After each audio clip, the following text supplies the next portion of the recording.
Muito bom dia, tudo bem? Bem-vindo ao canal Viver de Renda. Se inscreva no canal, deixe seu like, compartilhe com os amigos. Vamos iniciar essa semana falando um pouco sobre a Bolsa de Valores, sobre investimentos, e vamos deixar aqui algumas reflexões sobre a live que fizemos com o Luiz Barsi Neto. Bom, vamos começar pela nossa live. Não sei se vocês assistiram. Se não assistiram, recomendo, né? Recomendo que assistam, porque foi uma grande aula, uma brilhante aula do Luiz Barsi Neto, falando sobre sua experiência profissional, sua carreira, sobre Bolsa de Valores, perspectivas, investimentos, e ele falou muito sobre Oi. Ele está investido em Oi. Então, temos aí essa informação. Ele está investido em Oi e ele se colocou à disposição para os acionistas da Oi dar um passo à frente no sentido de mobilização. Então, qual a ideia? Se você é correntista da XP, você coloca o Luiz Barsi Neto como seu assessor na XP. Desta forma, ele vai cuidar das suas ações, do ponto de vista de estratégia, de sugestões, de orientações. No caso das ações da Oi, ele vai ter uma representatividade quando, vamos dizer assim, este grupo de acionistas da Oi se estabelecer do ponto de vista de representatividade. Então, nós precisamos reunir 5% das ações da Oi para batermos na porta da empresa e pedirmos uma participação no conselho de administração e nos comitês da empresa. Temos que ter relevância, temos que ser escutados, temos que, sobretudo, ouvir o que é dito dentro da empresa. Muito da sua estratégia não é trazida a público, embora nós, essa semana, vamos iniciar um resgate de algumas coisas super importantes que foram esquecidas, me parece, por muitos que decidiram investir na empresa. Foram pelo oba-oba e não pararam para raciocinar sobre o que o presidente vinha falando. Então, vamos resgatar um pouco isso a partir de hoje.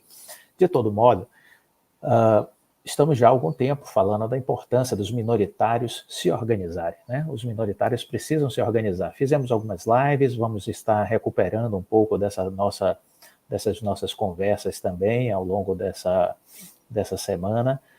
O Ricardo Mauro criou um grupo de acionistas da Oi no Facebook, então procurem essa página que o Ricardo Mauro criou, ele que é inscrito aqui do canal, investidor de Oi. E aí, vamos pensar nisso, nessa canalização das ações para XP. Eu não sou correntista de XP. Sugiro que você faça a migração de suas ações, né? Você não precisa vendê-las, você apenas vai transferir. Se você é CLIA, se você é rico de outra corretora, você vai transferir as suas ações para XP e colocar o Luiz Barsi Neto como seu assessor. Isso você faz na página da XP. Vou deixar aqui os links, deixamos na live, e vamos deixar aqui os links também que são relevantes para isso. Ele já tem um grupo de acionistas da Oi, ele já reúne aí em torno de 60 milhões de ações da Oi, precisamos mobilizar mais 240 milhões. Ontem, ao final do dia, o Ricardo Mauro, ele já me disse que essa meta já foi de 240 milhões. Ontem já foi, avançamos em 10% dessa meta, né? Então, já avançamos aí em 10% essa meta. Então, vamos seguir. Eu acho que é importante pensar nisso, nessa representatividade. O acionista precisa se tornar sócio. Ele não é um oba-oba na bolsa, ele não pode ficar no oba-oba da bolsa, ele tem que vestir a camisa de sócio e participar. Então é isso que a gente vem incentivando aqui já há algum tempo, e agora a gente encontra, vamos dizer assim, um caminho. Encontramos um caminho para que isso se efetive, né? Então, fica aí essa reflexão dessa presença dos acionistas, de fazer vamos dizer assim, uma migração para XP, de colocar o Luiz Barsi Neto como assessor e assim a gente cria um grupo. Quando tivermos aí reunidas 300 milhões de ações, teremos condições, então, de bater na porta da Oi e dizer, olha, estamos aqui, queremos ouvir mais, queremos entender mais, precisamos tirar dúvidas e precisamos colocar um conselheiro independente dentro da empresa. É isso, entendeu? É isso que é ser um sócio engajado. Uma outra reflexão, o aluguel de ações. Isso é uma prática que distorce o preço da ação. E isso aconteceu com algumas empresas ao longo dos últimos meses. Isso aconteceu com a Cielo, isso aconteceu com a Vibra Energia, isso aconteceu com a Cosan, isso aconteceu com o IRB e vem acontecendo agora com a Oi.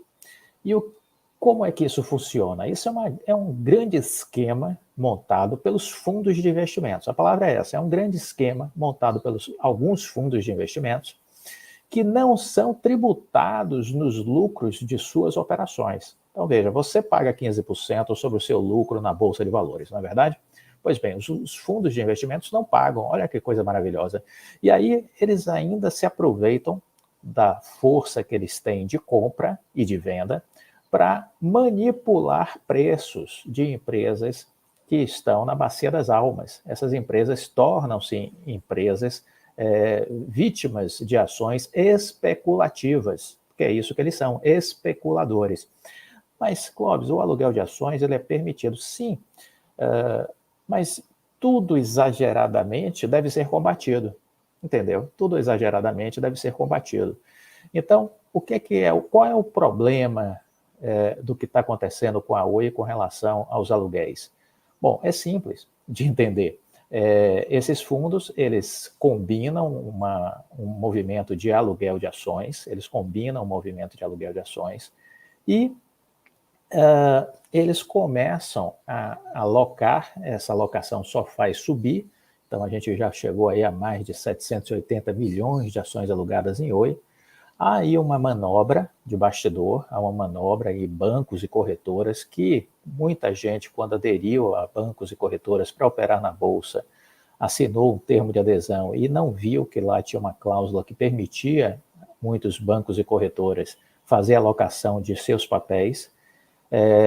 Isso não é ético, mas a partir do momento que você aderiu e não leu o que estava aderindo, você permitiu, você consentiu.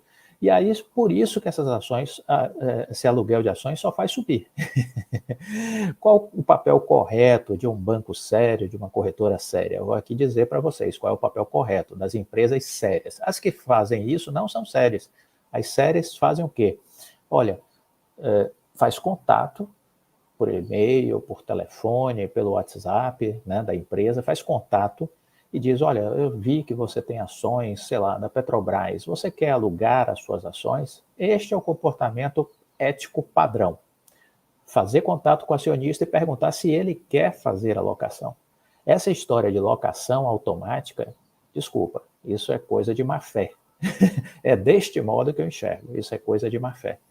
Então, se ligue, porque se o aluguel de ações só faz crescer da Oi, significa que tem muita ação sendo alugada. Muitos acionistas não sabem que estão alugadas, por isso procurem saber junto ao seu banco e sua corretora. Aproveite e, se você não está operando com a XP, transfira suas ações para a XP para fazer parte deste grupo de acionistas que pretende conseguir uma representação dentro do conselho da Oi. Indicar um conselheiro independente. É sobre isso que estamos falando. Então, aproveite a oportunidade. Você descobriu que suas ações estão alugadas. Tire dessas, faça portabilidade, faça portabilidade das ações e transfira para a XP, coloca lá o Luiz Bacineto como assessor, né? E aí você vai estar fazendo parte de um grupo e este grupo vai poder, quando tivermos reunidas 300 milhões de ações, vamos ter a possibilidade de pleitear junto à Oi, bater na porta da Oi e dizer, olha, nós queremos participar, queremos ouvir mais sobre a empresa, queremos saber mais a estratégia, não estamos satisfeitos com as notícias ou com a falta de notícias. Então, a gente precisa se inteirar mais sobre a empresa. Então, é isso, eu acho que isso é saudável, isso é importante. O brasileiro não tem esse hábito de protagonismo, não tem para nada, né? E no mundo dos investimentos é pior. Então, precisamos fazer isso, porque os americanos fazem isso e a gente precisa aprender com eles. Então, esse início de vídeo, eu queria exatamente deixar aqui essas mensagens para você se reposicionar. Muito bem. Eu tenho dito que a gente não tem ouvido, não tem escutado, né, a presidência da empresa, a gente não está ouvindo o que é o case da empresa, né? Então eu vou começar a fazer um resgate exatamente de alguns temas, de algumas entrevistas que julgo que sejam importantes para que os acionistas entendam o que é que está acontecendo com a empresa, né? E que possam, de alguma maneira, estar refletindo sobre o passo a passo dessa organização, ok? Então, estou resgatando aqui uma entrevista do Rodrigo Abreu, uma entrevista de 2020, mas é uma entrevista importante, de 3 de agosto de 2020, onde ele comentava alguns aspectos interessantes que a gente precisa resgatar. Do you love Gantt charts? Here's how easily you can build one in ClickUp. Let's map out. Olá, sejam muito bem-vindos. Este é o CNN Líderes. Na próxima meia hora, eu te convido para uma entrevista exclusiva com um dos grandes executivos que movimenta a economia brasileira. O nosso entrevistado de hoje está à frente da maior recuperação judicial da América Latina. É o responsável por dar uma solução para uma dívida que chega aos 18 bilhões de reais. Nas últimas semanas, a empresa que ele comanda se tornou alvo da cobiça dos concorrentes, que querem fatiá-la e dividir o mercado. É um desafio que exige fôlego, mas fôlego ele tem de sobra. Com 51 anos, o nosso convidado pratica ciclismo 5 vezes por semana. Antes da pandemia, participava de competições amadoras no Brasil e no exterior. Comigo, aqui no estúdio, um palmeirense fanático, Rodrigo Abreu, presidente da Oi. Muito bem-vindo ao Líderes. Obrigado, Raquel. É um prazer estar com vocês. E hoje um palmeirense feliz, né? Verdade. Rodrigo, começa uma pergunta já no tema mais atual que está despertando a atenção de todos. Você tinha dito em entrevistas recentes que a Oi não seria fatiada, mas é exatamente isso que vai acontecer se for vencedor aí o consórcio formado entre Claro, Oi e TIM. Como que você explica isso? Olha, o que nós precisamos entender é que a estratégia da companhia é uma estratégia que busca concentrar a sua atuação nos seus negócios principais, o que nós chamamos dos negócios core da companhia. E já há algum tempo, a partir de um trabalho feito inicialmente com o Conselho de Administração e depois envolvendo toda a administração da companhia, até recentemente o momento em que eu me tornei presidente, foi um trabalho de entender qual é o nosso negócio core e qual é o nosso principal diferencial competitivo para o futuro. E esse diferencial competitivo está centrado na fibra ótica, na infraestrutura de fibra ótica que a companhia tem, é a maior infraestrutura de fibra ótica do país, por uma boa margem de distância em relação aos seus concorrentes mais próximos, e foi aí que nós desenvolvemos o nosso plano de transformação da companhia em divisão de futuro. Assim sendo, a possibilidade de venda da operação móvel passou a ser uma possibilidade buscada justamente para poder trazer mais recursos para a companhia e possibilitar duas coisas ao mesmo tempo com essa possível venda. Uma delas é a diminuição da dívida, você mesmo mencionou a dívida na abertura, e a outra é a continuidade, até o aumento dos investimentos nos ativos de fibra ótica, seja para banda larga residencial, seja para serviços empresariais e seja até mesmo para prestar serviço para as outras operadoras. Então, quando você fala de fatiar a empresa, na verdade a empresa continua existindo com um coração da sua atuação muito forte e muito centrado na infraestrutura de fibra ótica. A operação móvel, que aí sim está sendo objeto desse processo que nós estamos conduzindo competitivo, ela pode ir para um lado, pode ir para outro. Caso ela vá para o lado de um consórcio formado pelos 3 competidores também no móvel, aí não chega a ser, a gente não está falando de um fatiamento da empresa, a gente está falando de uma potencial divisão de uma unidade da empresa que é a unidade móvel. Mas a Oi, como empresa principal, como coração da operação, permanece uma empresa olhando para frente com todos os seus serviços principais. É simplesmente um foco da empresa em olhar para frente. Então não é que a empresa como um todo passa a ser dividida e passa a ser detida por vários concorrentes de mercado. Não, é a unidade móvel que faz parte desse processo competitivo específico hoje. No mercado, Rodrigo, quando você chega uma proposta que compra a empresa através aí da bolsa, a revelia dos controladores, a gente costuma chamar de oferta hostil. No caso da Oi, ela está em recuperação judicial, essa negociação tanto pode ser feita com a gestão, com os donos da empresa, quanto com os credores. Você chamaria essa oferta de Vivo, Claro e TIM de oferta hostil? Não, de maneira nenhuma, porque essa oferta faz parte de um processo que foi iniciado pela companhia. Então, a companhia hoje está conduzindo um processo formal, ela comunicou ao mercado através de fatos relevantes ao longo do tempo, ela primeiro realizou um processo formal de entendimento de se haveria interesse de mercado na aquisição da sua operação móvel. Então, isso foi feito, foi conduzido um processo através de um assessor financeiro. Nós estamos trabalhando com o Bank of America Merrill Lynch como assessor financeiro. Foi feita uma primeira fase de processo onde nós recebemos o que nós chamamos de manifestações de interesse não vinculantes, que davam uma visão para a empresa, para a companhia, de qual seria o valor desse ativo. E aí nós realizamos uma segunda fase, sempre controlada pela companhia, conduzida pela companhia e pelo seu assessor financeiro, formal, para poder receber propostas vinculantes. Então é um processo absolutamente conduzido pela companhia, não é uma oferta hostil. Uma oferta hostil é quando, primeiro, você recebe uma proposta como parte, não parte de um processo existente, como parte de uma tentativa de adquirir controle da companhia, sem que a companhia, para isso, estivesse conduzindo qualquer tipo de processo de alienação de controle. E segundo, que essa proposta é por uma unidade da companhia, que a companhia colocou como parte de um processo formal de venda. Então não tem absolutamente nenhuma relação com o processo hostil. Um processo conduzido, comunicado já há algum tempo pelo mercado e que a companhia vem interagindo com os potenciais interessados como parte desse processo. Um dos interessados é o consórcio de TIM, Vivo e Claro. Eu acho que a dúvida sobre essa questão de ser hostil ou não, ela vem porque vocês assinaram um contrato de exclusividade com a Highline, essa companhia nova que pertence aí ao fundo de private equity, e ao mesmo tempo continuou chegando ofertas do consórcio. Como que é isso? Como que você já tem exclusividade com um player e chega uma oferta de outro?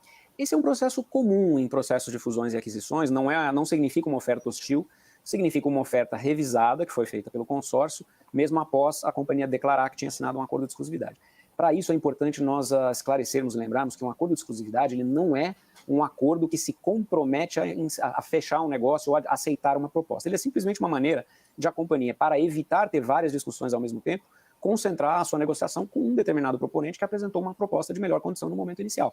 Agora, esse acordo de exclusividade, ele tem uma data definida. Durante esse período, até essa data, essas negociações se dão em caráter exclusivo com essa contraparte. Terminado esse período de exclusividade, a companhia está livre para voltar a entender se aquela é a melhor proposta ou se faz sentido considerar outras propostas como parte desse processo. Não é um processo normal, não existiu nenhuma ação hostil nesse sentido na apresentação de uma proposta. O que para nós, na verdade, essa apresentação da segunda proposta, para nós é uma indicação do valor do nosso ativo, do interesse que o mercado tem pelo nosso ativo, pelo reconhecimento que é uma operação que vem sendo bem administrada. Vale lembrar que a nossa operação móvel, por exemplo, durante o ano de 2019, ela ficou em segundo lugar em relação à percentual de aquisição de novos clientes pós-pago no mercado. Então, é uma operação que vem sendo bem administrada, vem gerando resultados interessantes, e o próprio processo competitivo ilustra que existe sim um valor de mercado muito reconhecido tanto pelos atuais players, que são os 3 que fizeram a proposta, quanto por potenciais até mesmo novos entrantes no mercado. E o mercado vem respondendo a isso, a gente vê a alta das ações expressiva aí, né, em função desse processo competitivo pela operação de telefonia móvel. Agora, Rodrigo, as autoridades de defesa da concorrência já deixaram claro publicamente, o que não é muito comum, a preocupação que elas têm com a Oi ser adquirida e fatiada pelas outras 3 operadoras que estão no mercado. Se essa operação tiver que passar por um escrutínio muito forte do Conselho Administrativo de Defesa Econômica, ela pode demorar muito tempo, até um ano, apesar dos procedimentos novos que temos hoje no CAD. Diante da situação delicada financeira da Oi, a Oi tem esse tempo? Quando nós fizemos o nosso plano, de fato, uma das considerações que nós tivemos ao criar o plano, ao desenhar até mesmo o cronograma do plano que foi anunciado de maneira pública em junho, foi justamente botar no plano todas as alternativas e todas as possibilidades de conclusão de um processo como esse, que é sempre um processo complexo. Ele é sempre um processo que pode ter um proponente, 2 proponentes, 3 proponentes, pode ser um processo que leve a uma análise competitiva e regulatória mais simples ou uma análise competitiva e regulatória mais longa, mais complexa. Então, a companhia tinha que estar preparada para quaisquer dessas alternativas. Nesse sentido, o nosso cronograma é um cronograma que previa, quando comunicado lá atrás, no meio de junho, que o processo da móvel poderia levar até mesmo 1 ano e meio. Tá? Então, nós comunicamos que veríamos o processo concluído, a data mais provável de conclusão do processo, considerando um prazo máximo dessa análise, tanto competitiva quanto regulatória. E com isso, nós comunicamos que, possivelmente, o processo da móvel poderia ser concluído simplesmente no final de 2021. Ou seja, isso já levaria em consideração um prazo para aprovação da nossa Assembleia de Credores, um prazo para a realização do chamado processo competitivo judicial e um prazo de até mesmo mais de 1 ano para análise competitiva e regulatória. A gente sabe que é uma possibilidade. Então, quando nós fizemos todas as nossas análises, isso foi levado em consideração. Lembrando novamente que não é uma venda da companhia inteira, uma venda da unidade móvel da companhia. A companhia permanece com os seus ativos principais e que, somados, representam mais do que 50%, representam uma operação bem maior do que a operação móvel, simplesmente. Mas sendo bem direta, Rodrigo, para a gestão da Oi e para os acionistas, qual oferta é mais interessante, é mais palatável? A da Highline ou a do consórcio? Eu diria que a companhia hoje ela não tem preferências. Qual é a preferência da companhia? A preferência da companhia é fazer com que esse processo competitivo leve a uma oferta capaz de trazer para a companhia o maior valor possível. E, obviamente, com um grau de análise de complexidade regulatória que possa ser superado, seja de um lado, seja de outro. E, nesse sentido, o processo competitivo, por si só, é bom. É bom porque ele dá essa prerrogativa para a companhia, primeiro, de receber propostas melhores. Eu lembro que quando nós anunciamos o nosso plano, já há mais de um ano, uma das dúvidas, por exemplo, que analistas de mercado tinham era, poxa, mas será que é viável a venda da unidade móvel da Oi? Mas não é viável porque ela é a quarta operadora e os outros 3 operadores estariam melhores só se esperassem, se não fizessem nada. E essa foi uma primeira dúvida. Fazendo até uma relação com a tua pergunta anterior, uma das razões pelas quais, ao longo do tempo, as nossas ações demoraram um pouquinho para reagir foi justamente a sensação de que, poxa, mas qual é a dificuldade de execução desse plano? Nós temos mostrado desde o ano passado que nós estamos executando em praticamente todas as frentes que comentamos. Então, na entrega da fibra, na venda dos ativos, nós já fechamos a venda de 2 dos ativos non-core, que foram as torres e os data centers, e agora, com esse processo da venda da operação móvel, a companhia mostra que sim, tudo aquilo que ela disse que poderia ser feito, de fato, vai poder ser feito.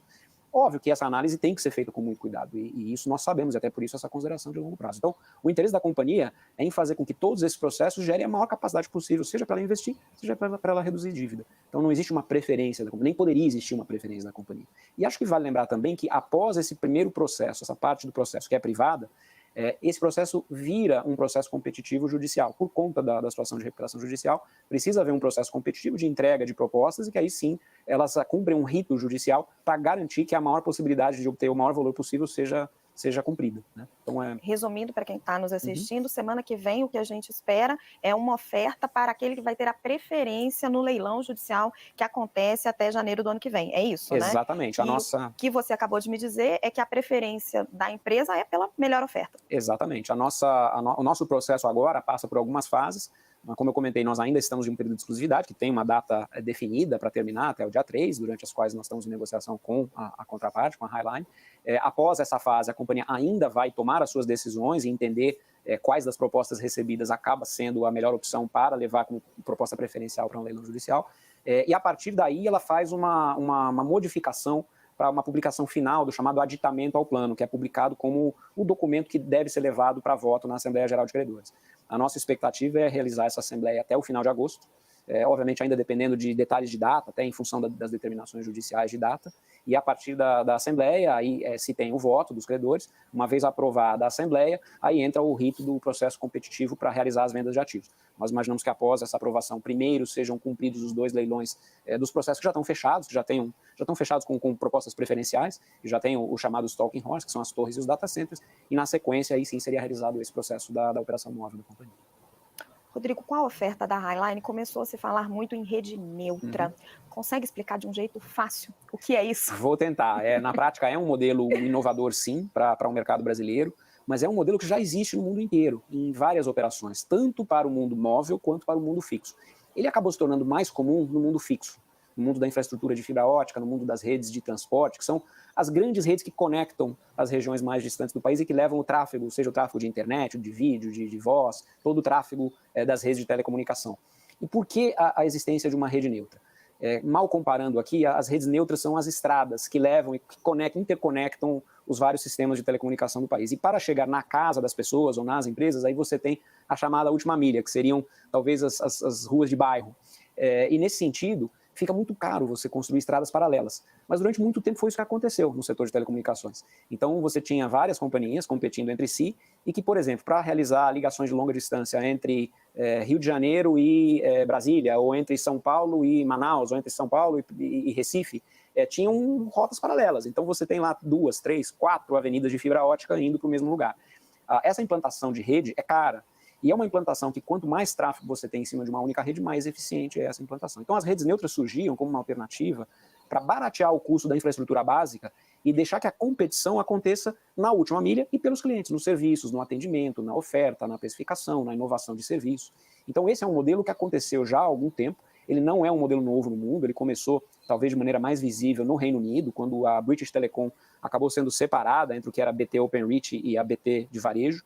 E de lá para cá aconteceu em várias regiões do mundo. Então esse modelo existe no Reino Unido, existe na Austrália, existe em Portugal, existe na França, existe no México, existe em vários países do mundo.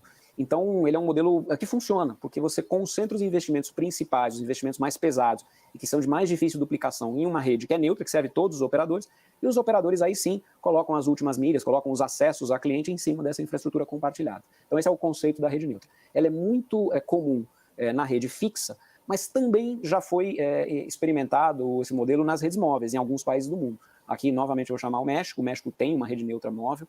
Existe uma experiência na República Tcheca, que também aconteceu da mesma maneira, que é uma rede móvel com frequência que é compartilhada por várias operadoras. E ela é gerida de uma maneira mais integrada por uma empresa que presta serviço para todas as outras. Então, não é um modelo difícil de entender. Ele é simplesmente um modelo diferente. Ele passa a competição para atendimento ao cliente, para o foco no cliente, para o foco nos serviços, na precificação, no relacionamento, e não mais só naquela infraestrutura de base que é usada para operação. Essa analogia com a estrada foi muito boa, porque são todas as empresas usando a mesma estrada e pagando um pedágio para o dono da estrada.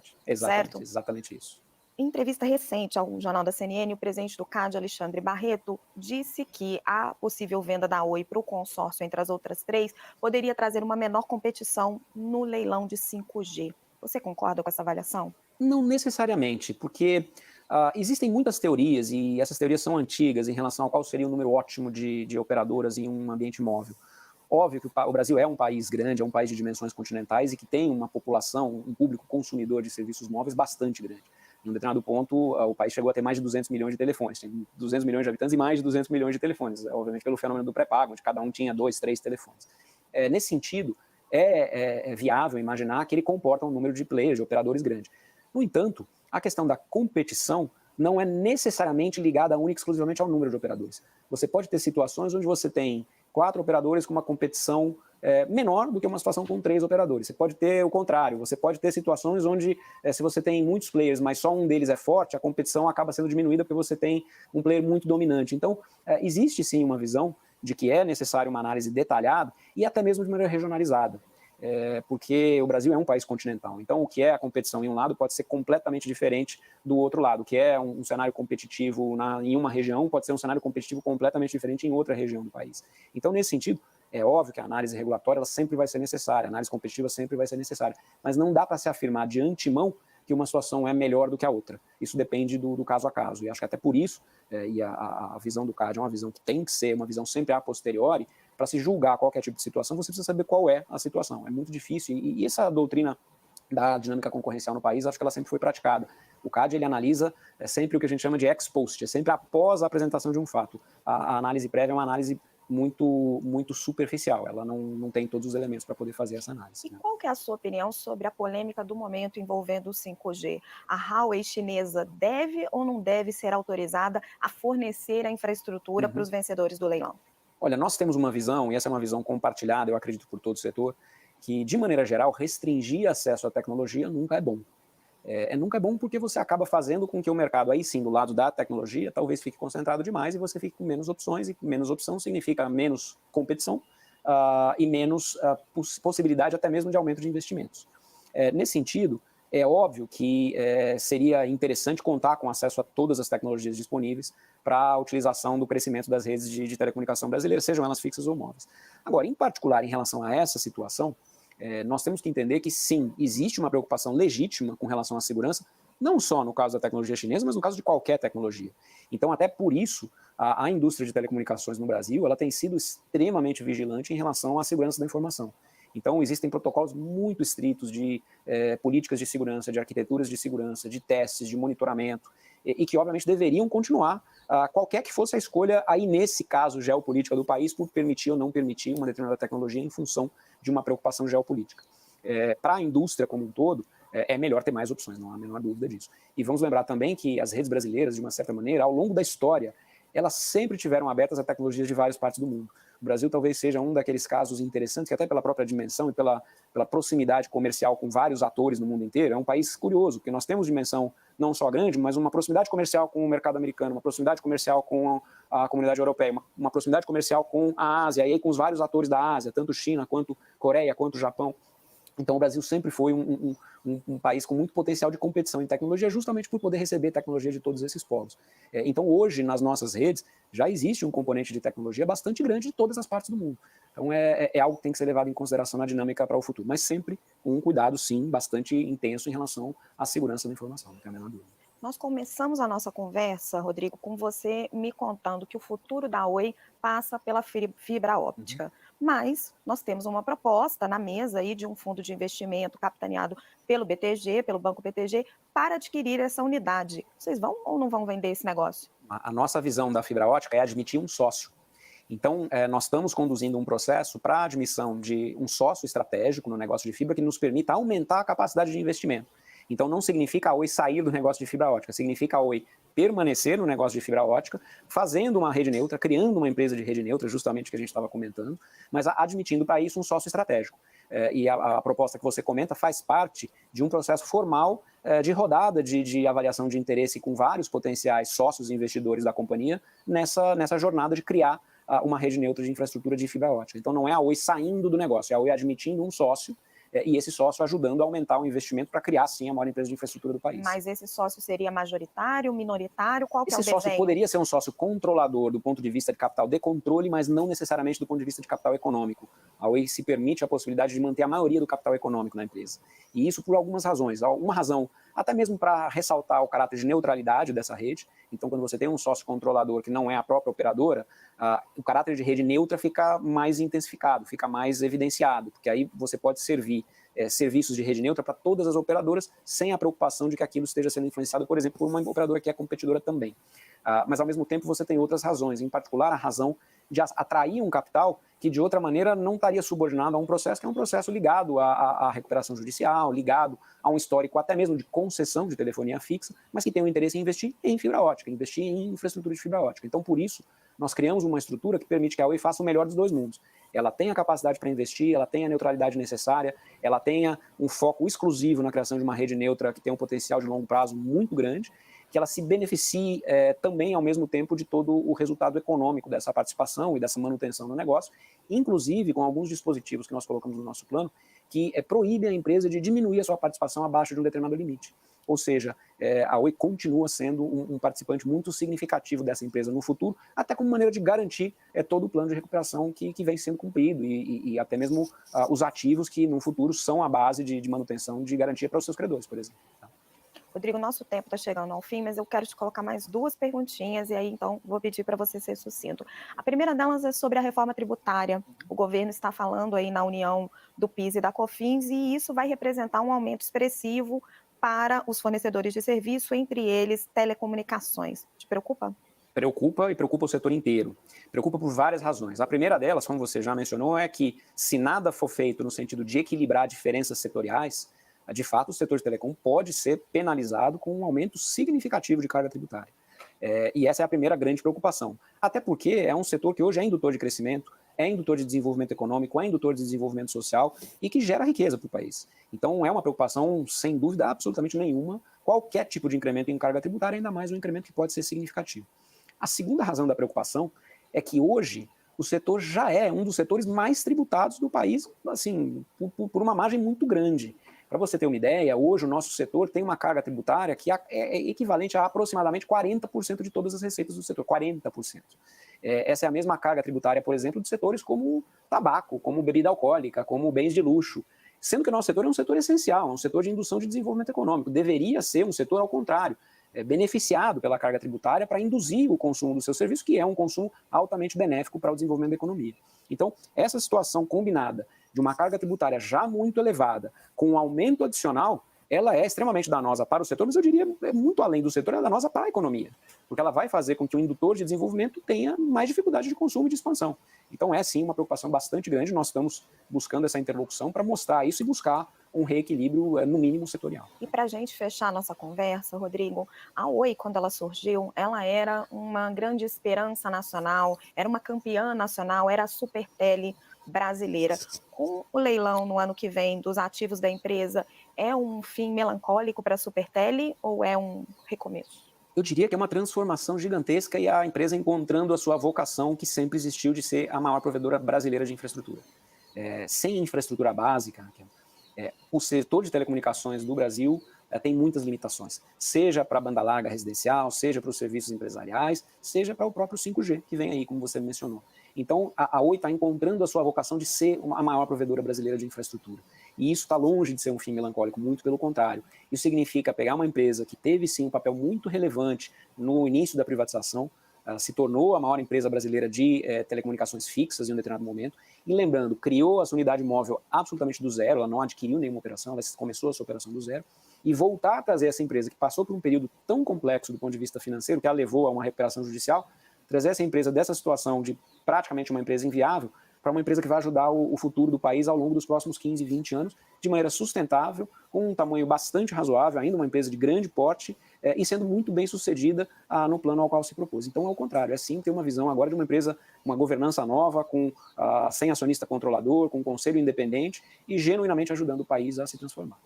Rodrigo Abreu, presidente da Oi, muito obrigada por ter tirado esse tempo para essa entrevista exclusiva aqui ao CNN Líderes, num momento tão delicado da companhia que você gere e do nosso país. Muito obrigada, Rodrigo. Muito obrigado a todos por estarem conosco hoje.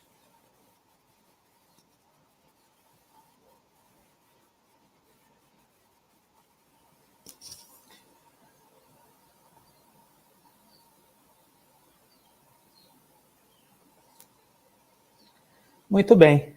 Essa foi uma entrevista que eu julgo que, se você pensava em investir em Oi, à época, tinha que ter assistido essa entrevista. Alguns pontos, rapidamente, para a gente refletir. Em primeiro lugar, a questão do leilão da Oi Móvel, né? Veja que houve um processo competitivo. Uma empresa em recuperação judicial só pode vender seus ativos mediante leilão conduzido pela Justiça, que cuida da recuperação judicial. Não é uma venda direta, ou seja, alguém me procura e eu vendo. Não é desta forma que a coisa funciona. Então, tínhamos ali uma proposta da Highline americana, 15 bi, e aí veio um pool, né, composto exatamente pelas concorrentes, Vivo, TIM e Claro, e ofereceram 16 bi e meio. E aí depois temos esse imbróglio agora, que elas querem pagar 13 bi e meio. Muito bem. O que podemos refletir sobre isso? Em primeiro lugar, o processo foi conduzido pela Justiça, mediante um arcabouço de estrutura de leilão. Né? Estrutura de leilão. Nesse aspecto, o juiz vai considerar isso, de que aquilo não foi uma compra direta e sim um processo de leilão. É o que nós entendemos.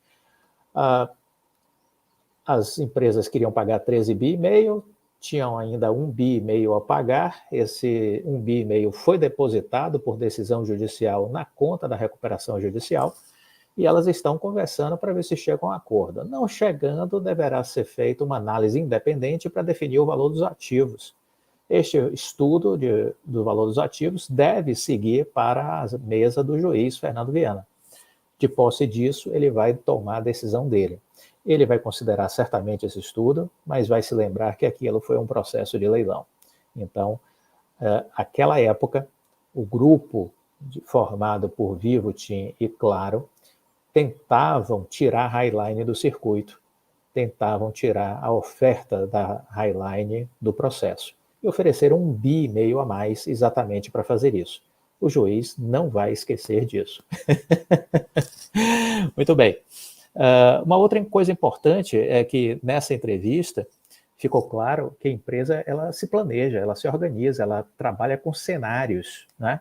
Você vê que ele coloca aí que ele tinha dimensionado até 1 ano e meio para que o processo, no máximo, pudesse ser tramitado junto ao CAD. O processo do CAD acabou demorando mais do que se esperava, é verdade. E isso causou danos à parte financeira da empresa, não há a menor dúvida disso, que o CAD e a Anatel procrastinaram em demasia, e isso prejudicou a empresa. Mas, página virada, assunto que já está ultrapassado. Chama atenção, quando ele fala da Vital, de que há uma cláusula mínima no contrato de venda da Vital para o BTG, que diz que a partir daquele percentual mínimo, a Oi não vende mais a participação. Tem um percentual mínimo que a Oi não vende. Ou seja, isso está amarrado em contrato. Nós não sabemos que percentual mínimo é esse, mas ele comenta sobre isso. Ele comenta sobre isso. Então, veja, nós não sabemos, mas está dito. Quem sabe? O BTG e a Oi. Por isso que os minoritários precisam se organizar, porque essas informações de contrato são confidenciais. Nós nunca saberemos. Nunca saberemos. Isso é a praxe das relações entre empresas. Se você é um acionista relevante, você pode perguntar. Se você é um acionista relevante, você pode perguntar. E eles provavelmente vão ter que te dar uma resposta. Então é isso que faz com que a gente esteja insistindo de que os minoritários precisam se organizar para ter mais de 5% num grupo de percentual de ações da Oi, e aí sim bater na porta e indicar um conselheiro independente, porque isso é possível e o prazo, a janela para que isso aconteça é agora no início do ano. Essa indicação do acionista independente. Então fica aí essa ideia de constituir este grupo via tramitação de ações para a XP, colocando a gestão das ações, tendo assessoria, né, do Luiz Barsi Neto. E assim a gente pode, então, se mobilizar para ter essa participação no sentido de relevância junto à empresa. O Luiz Barsi tinha me dito que já tinha 60 milhões de ações sobre a guarda dele na XP, e o Ricardo me comentou que dos 240 milhões que faltavam, ele me mandou mensagem ontem à noite, que 10% já foi executado, vamos dizer assim, ou seja, já tem mais 10% da meta alcançada. São 24 milhões a mais aí de ações já direcionadas, né, para este grupo. Isso é importante, isso a gente precisa acompanhar. Uma outra coisa que eu acho que vale a pena ainda falar sobre essa relação com a Vital é que vamos dizer assim, a relevância da Oi enquanto cliente da Vital é gigantesca. A Vital não vive sem a Oi. Não sei se você parou para raciocinar sobre isso. A Vital não vive sem a Oi. 50% do volume de serviços e de pagamentos feitos para a Vital vem exatamente da Oi. E daqui a 3, 4 anos continuará sendo a mesma coisa. Então, a Oi tem uma relação, vamos dizer assim, de relevância gigantesca. É o seu principal cliente, no caso da Vital, é o seu principal pagador, né? E isso coloca a Oi num papel estratégico, importante, né? E o BTG sabe disso. Né? Então, são coisas que eu acho que a gente precisa refletir. E, de novo, se você vai investir numa empresa, você tem que estudar a empresa e acompanhar tudo que sai sobre a empresa e acompanhar a liderança. Se você não confia nos números, se você não confia na gestão, você vende o ativo. Se você confia, segue o jogo, entendendo que toda essa empresa passa por um profundo processo de reestruturação que demanda tempo. Na área empresarial, algumas coisas demoram 3, 4, 5 anos para se transformarem em realidade. Então, este é um típico case de longo prazo. Quem não entendeu isso está frustrado, óbvio, mas é disso que se trata. A gente vai continuar resgatando ao longo desses dias próximos algumas entrevistas que nós julgamos que são extremamente importantes, que os investidores deveriam ter assistido, deveriam ter visto e deveriam ter refletido, porque não há nada estranho acontecendo que não tenha sido sinalizado ao longo desses anos. Tivemos algumas surpresas do ponto de vista dos atrasos dos órgãos reguladores, tivemos algumas surpresas com relação às multas da Anatel que não estava no radar dos acionistas. Mas, de novo, se você é minoritário, você vai estar sempre exposto a esse tipo de coisa. Então, você precisa ter relevância, precisa ser sócio majoritário. Eu não tenho dinheiro para ser sócio majoritário, eu não sou um bilionário para ter essa capacidade. Muito bem, organiza um grupo de minoritários. Com 5% já é suficiente para se tornar majoritário. É isso. Se você gostou do vídeo, deixe o seu like, compartilhe com os amigos, fique com Deus e até a próxima. Tchau.